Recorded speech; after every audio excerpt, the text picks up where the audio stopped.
Welcome to Psychic Diaries. I'm Michael Lamport, the producer and narrator of the psychic show Rescue Mediums. And as always, at this point, I apologize for my appearance because I live in Toronto in Canada, and because of COVID, we're locked down, like a lot of people all over the world are. So this could be the new hairstyle for everybody. And of course, with me is Jackie Dennison, who is the host of Rescue Mediums and the owner of Feathers Academy of Clairvoyance in Northwich, England. And we were going to have a guest on, but we haven't been able to reach her. So I guess Jackie and I are just going to yak about I don't know, different stuff. What do you think, Jackie? Oh yeah, why not? You know, I mean, we could talk about the stuff that we are planning to do. Oh, that's a good idea. Yeah, once lockdown is. Oh, in fact, we are doing things during lockdown, aren't we? Where we are doing sort of like investigations and things like that.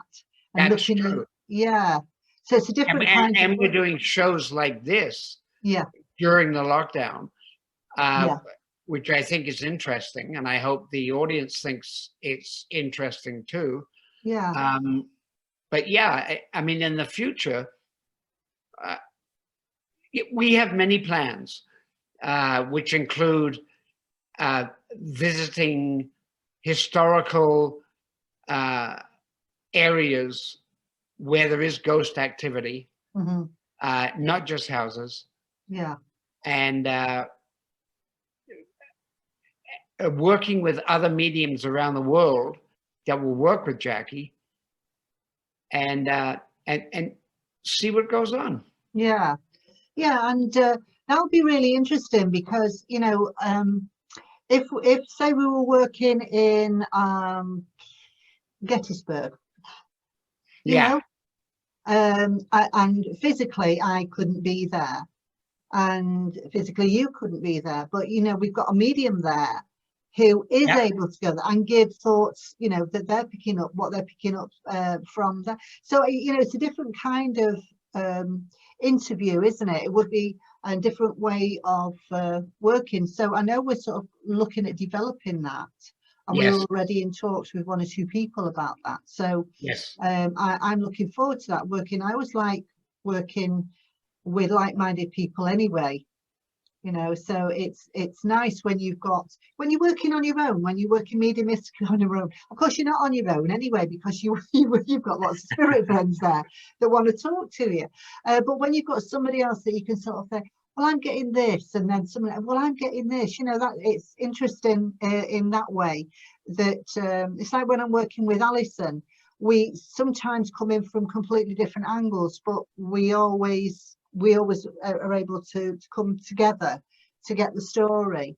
So I just think it's a different way of working. I think lockdown has made us all think of different ways of using our natural abilities and developing new ones. Yeah, I agree with you. And I think it's also, even though it's lockdown right around the world,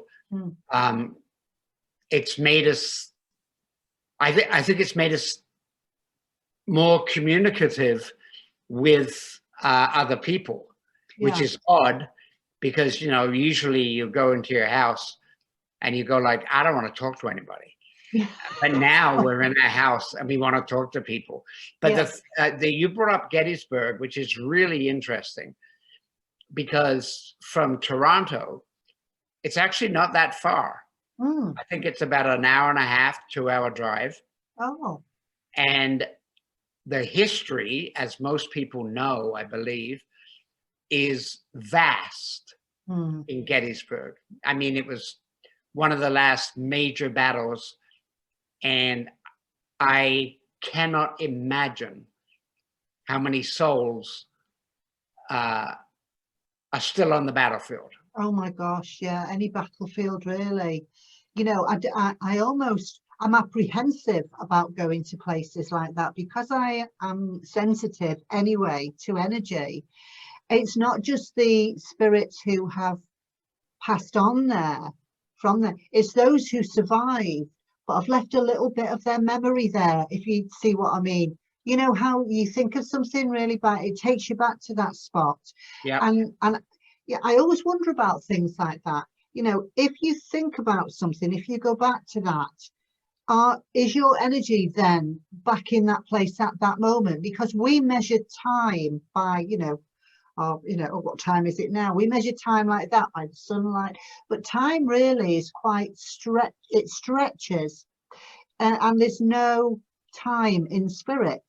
No. So the thought then could transcend back, even like a soldier who is, he's gone through battle, or she's gone through battle. I don't want to be sexist here. And they're thinking back to a time that was very, very traumatic there. The energy then is contained, I believe, in that place there, because you and I have been on investigations with rescue mediums, that the energy, you feel the energy in the place, and yet there's no spirit that is actually there. No spirit is haunting the place, but the energy is there. Yeah. And you can feel it, can't you, when you walk in? No, I agree with you. I think an analogy to that would be like when we listen to music or songs, they take us back to the place where we first heard that song. Yeah. And it just confounds our memories, and it's like no time has passed. Yeah, it's very strange how that happens, and then you are remembering your thought. It's a daydream, but it's very real at the same time. So somebody who's sensitive walking into that energy field will pick it up and will feel it. And I suppose that's how a lot of mediums are able to determine what's happened in a particular location, because of that vibration that's still there. So I think that's probably very, very true. Yeah. And I think it's true all over the world that people that are mediumistic do pick up those vibrations, because I know you do. I do. And but it also must be very sort of annoying when you have all these people yakking in your ears. It's sort of like, hey, what about me? Yeah, well, what about me? What about me?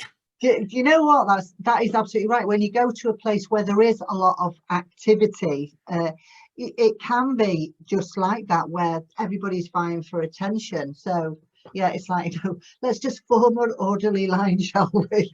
One at a time. It just reminds me of Whoopi Goldberg in Ghost, when she's sitting there. Oh, and, yeah. And the spirits are coming into her, and she sort of like freaks out, because it's like, oh my God, she's overrun with all of these. So it is a little bit like that at times. Well, that's where my doorkeeper's really good, bless him. He sorts people out, and he says, no, let's, and you won't get past him, because he's a big fella, and he stands like this. You're not going to get past him. So he keeps a little bit of law and order. No, but that's true, because it's sort of like keeping people in line. Yeah. Like, when you go to an aircraft, everybody doesn't just run on the aircraft, except I think in some countries they do. Yeah. You've got to be in line. Yeah. And why would it be different in the spirit world? I don't believe it would be. No, and it isn't. And I always say to people, when they come to me with issues with spirit in the house or whatever, treat spirit exactly like you would anybody else. If somebody was to walk in through your door and uninvited, you'd say, what are you doing here? Who are you? Get out, He's, just the same with spirit. Just the fact that they can walk through the door when it's closed. That's got nothing to do with it. Wait a minute, how'd you do that? Can you show me how to do that? No, not till you're dead. Yeah.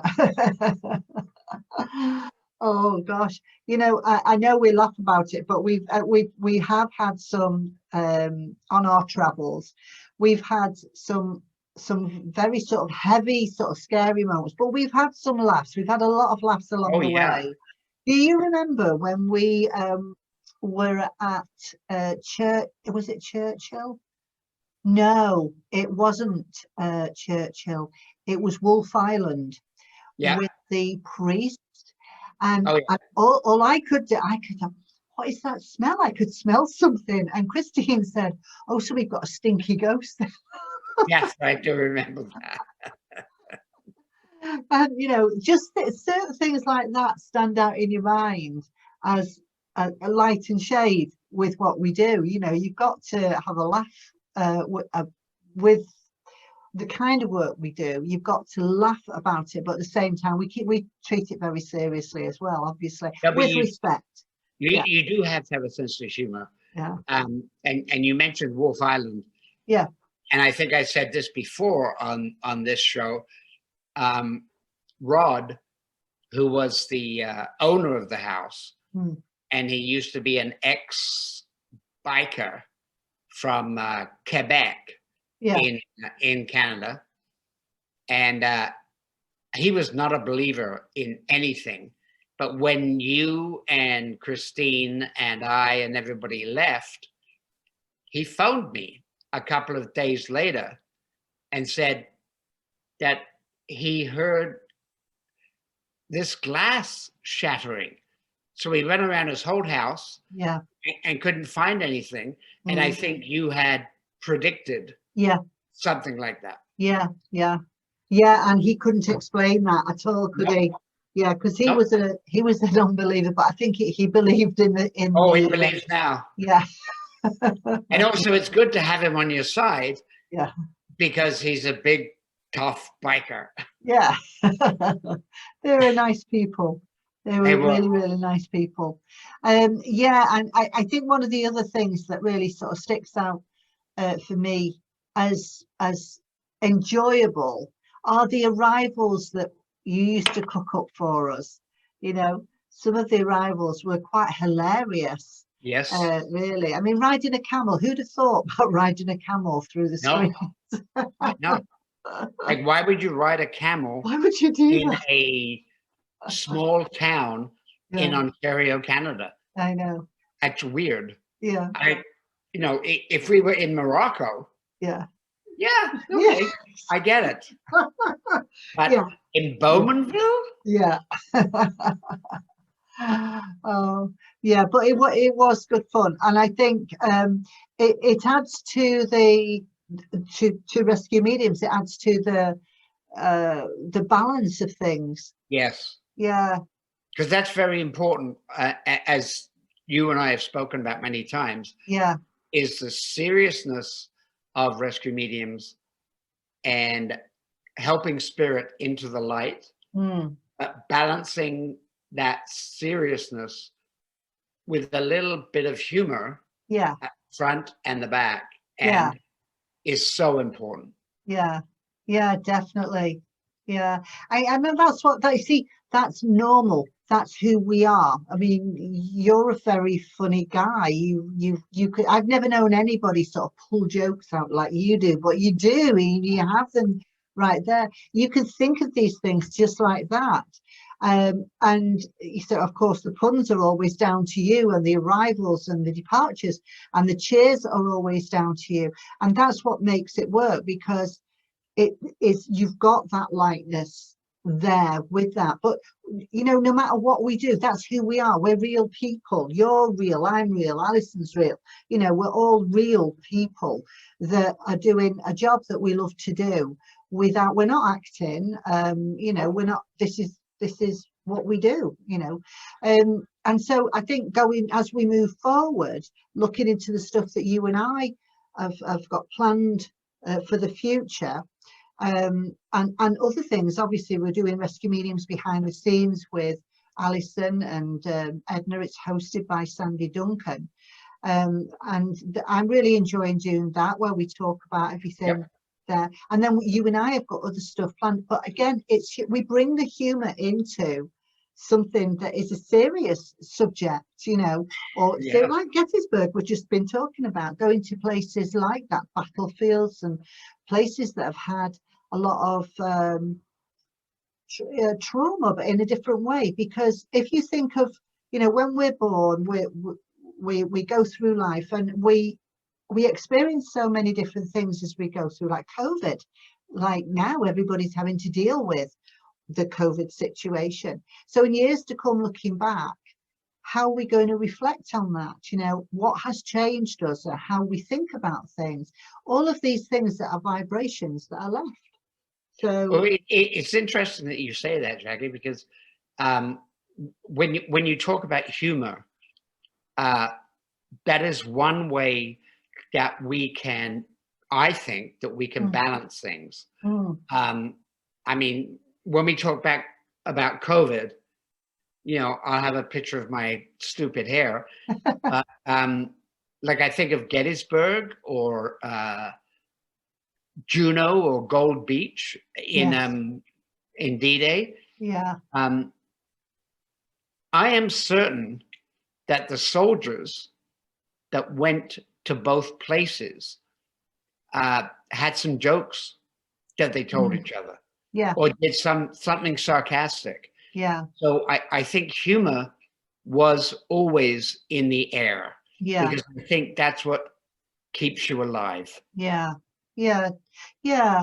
And you know, just thinking about that, when I'm working on a rescue situation, whether it's on rescue mediums or whether it's here at home or wherever, when you're faced with a spirit who has died in those sort of circumstances, I found that the way to communicate with them is to divert their attention away from how they died and to how they lived.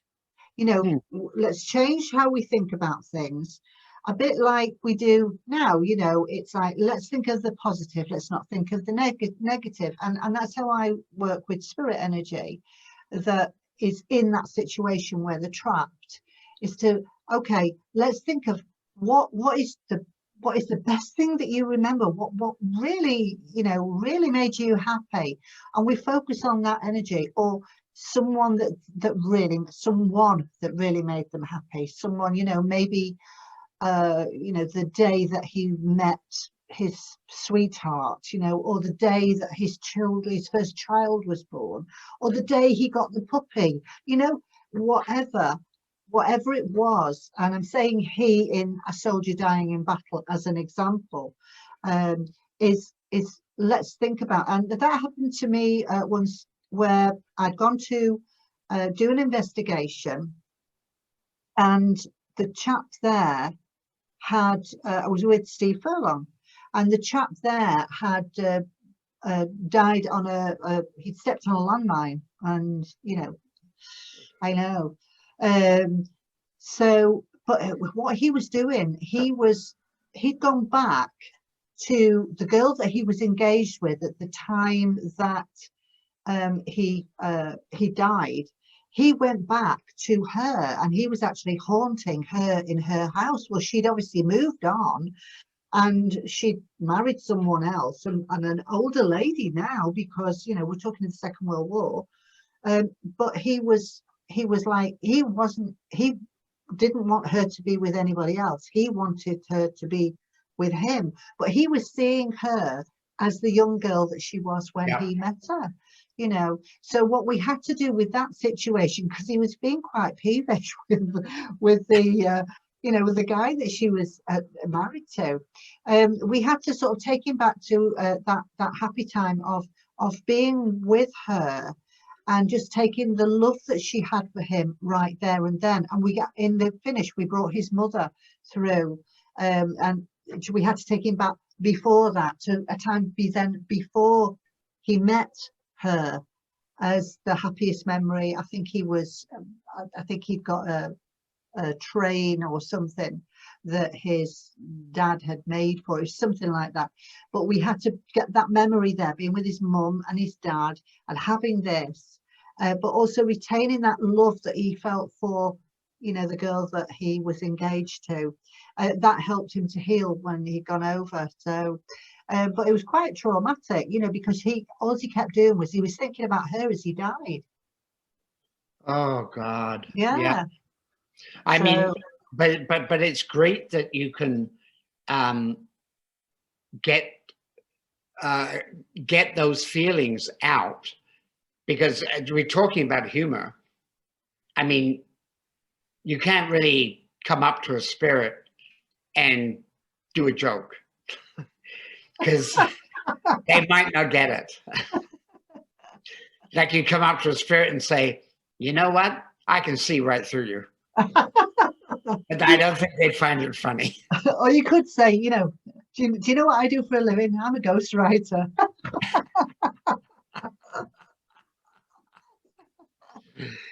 Yeah. Do you know what? We're going to have to try that. Try telling you, well, because you've got my great Uncle Oliver in your home. Yeah.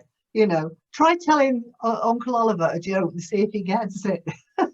Oh, God. Okay, I will. Yeah.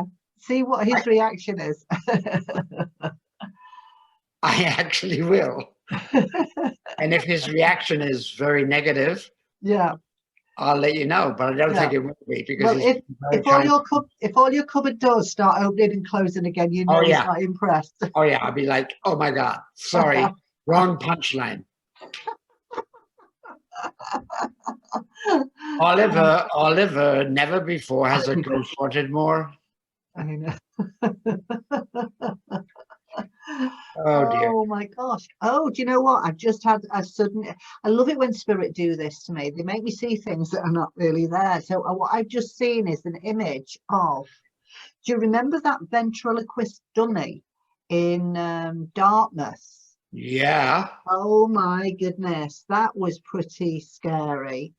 And I just had that image in my head of a dummy that is haunted, and that was the case with that one. That was weird. That was a weird one, wasn't it?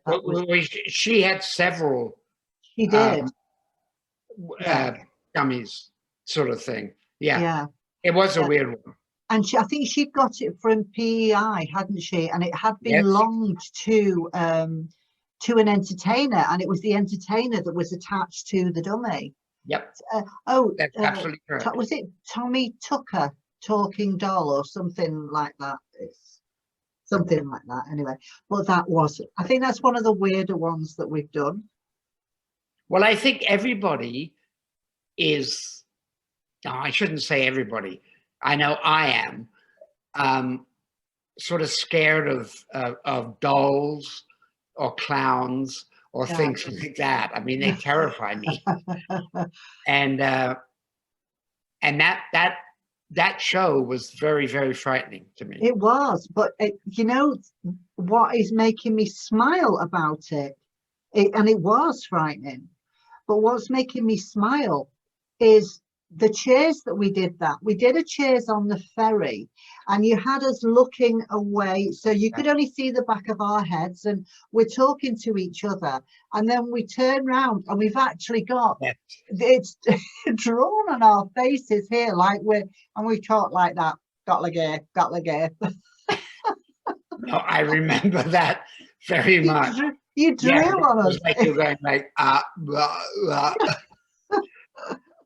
Yeah. See, and that's part of the humor of the show, right? Yeah. And I mean, no disrespect to the spirit or anything. No. Like, hey, I believe the spirit probably laughed at that. I do too. And I was really quite impressed by how we handled that, because we were both sort of, excuse the pun, deadpan, but we were, our faces were deadpan. Oh gosh. Maybe that's the name of a new show, Deadpan. Deadpan, yeah. I think so. Well, we've got lots of ideas for shows, aren't we? I'm really excited about what we've got in the future. So people should stay in touch with us on veryparanormal.com, and with shows like this. and we will let you know about new things that we're trying to do. Yeah, yeah. You know, and if anybody has a property that is haunted, well, they can contact you or I Yep. through veryparanormal.com, through the website. Absolutely. It's free to join, isn't it? I mean, what a great site that is. It's, you know, there's everything paranormal there. You've got all the rescue medium shows, you've got behind the scenes, you've got lots of other different tutorials. There's tutorials there. Yep. And you've got the what was the dream show that you did? In Your Wildest Dreams. In Your Wildest Dreams, yeah. So yeah, And so I think that's on there. Is Saint Ros on there as well? Yes. Saint Ros is on. That's a brilliant film that you and Greg did, written by Greg's wife Marianne. Yep. Yeah. So yeah, there's so much there. And then of course the paranormal investigators who have their own groups can submit their own stuff there, can't they? And they do constantly. Yeah. So people should. It's worth a check out. It is. Yeah. Veryparanormal.com. Just check it out. Yeah. All for free. I mean, you can't get any better than that, can you? No, you can't. And well, you could, because what we could do, but I don't think it's going to happen right now, is if we could get Spirit to give us a few shows from their point of view. But I don't think it's going to happen right now. Well, you never know. Right, I'm going to say cheers to you, Mr. Lamport. Yes, cheers. Cheers. Here's to you. Clink. Okay, and see everybody again soon. Yes.